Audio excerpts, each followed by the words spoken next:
Mix by Yadav films Bhojpuri Sonu Chaurasia. खाना दाना के लइका पटैले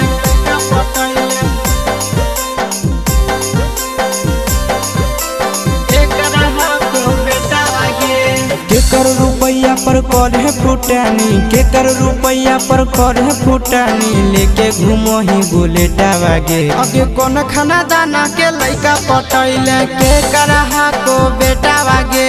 कौन खाना दाना के लइका पटैले केकर को बेटा वागे। यार के पैसा पर करिए फुटानी, यार के पैसा पर करिए फुटानी, घुमाबो है लेके बुलेटा वारे।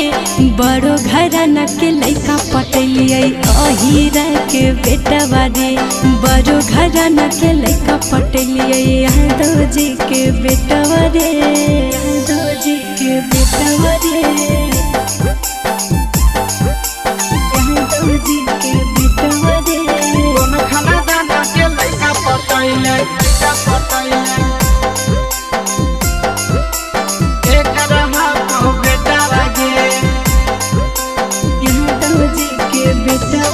अगे पूरे बाजार में चलो ही छूटा, भागो ही बाबू के तोड़ी के खूटा, भागो ही बाबू के तोड़ी के खूटा। काहे करे जा फटो कोर फूटा, कह देबो यार से खाए जैबी जूता, जैबी जूता।